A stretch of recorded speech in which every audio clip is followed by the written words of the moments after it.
আসসালামু আলাইকুম। সকাল সকাল আপনাদেরকে আমাদের জমিতে নিয়ে চলে আসলাম। আমাদের হলুদের জমি। দেখুন, আপনাদেরকে বিগত কয়েকটি ভিডিওতে হলুদ চাষের অনেক কয়েকটা ভিডিও দিয়েছি।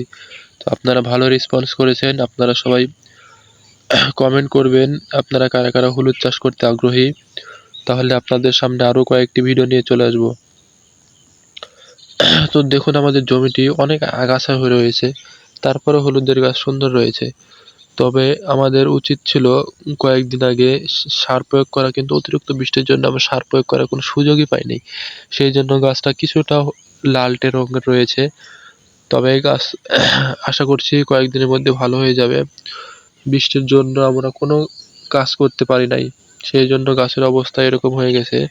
তারপরেও হলুদ দেখুন কি সুন্দর রয়েছে। আমরা কিছুটা পরিমাণে, যেই জায়গায় কিছুটা পরিমাণে হলুদ চাষ করেছি, কুমড়ো এবং সিমের পাশাপাশি এবং করলার পাশাপাশি আমরা কিছুটা জায়গায় হলুদ চাষ করেছি জীবিকা নির্বাহের জন্য। এটা বিক্রির জন্য নয়, আমরা যেন বাসা বাড়িতে হলুদ চাষ করে হলুদের গুঁড়ো, একদম সুন্দর হলুদের গুঁড়ো খেতে পারি, সেই জন্য আমরা হলুদ চাষ করে থাকি জমির সাইডে বা জমির পাশে।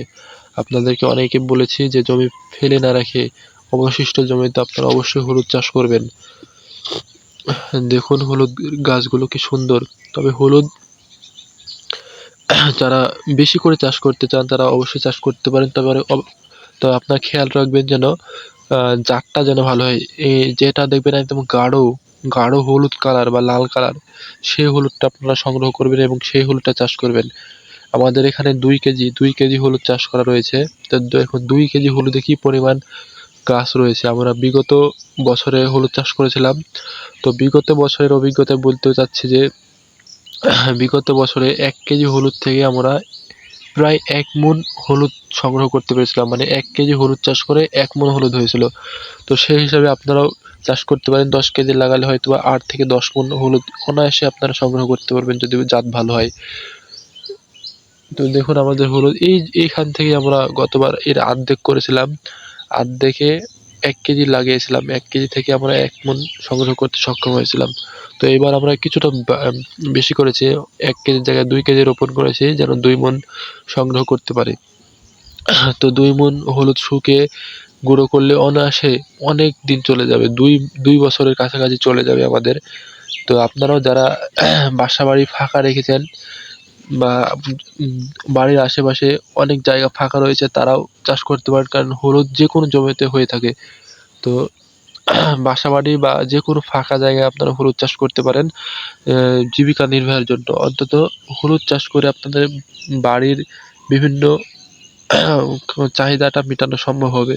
আর যারা বেশি করে পারবেন, যাদের জমি জায়গা রয়েছে, তারা অবশ্যই চাষ করতে পারেন।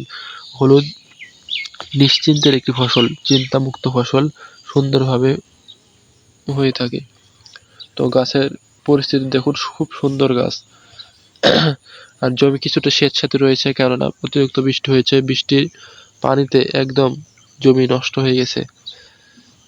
তো বিগত কয়েকটি ভিডিও আপনারা দেখে আসতে পারেন। হলুদ চাষ, সিম চাষ, কুমড়া চাষ, করলা চাষ, শসা চাষ, এগুলো আমরা সাধারণত করে থাকি। আমাদের এই রাজশাহী অঞ্চলে এই চাষগুলো হয়ে থাকে। তো আপনারা বিগত ভিডিওগুলো অবশ্যই দেখে আসতে পারেন। তো সবাই ভালো থাকবেন, সুস্থ থাকবেন এবং আমাদের পাশে থাকবেন। চ্যানেলটি সাবস্ক্রাইব করে নতুন নতুন ভিডিও পেতে অবশ্যই সাবস্ক্রাইব করে পাশে থাকবেন। আল্লাহ হাফেজ।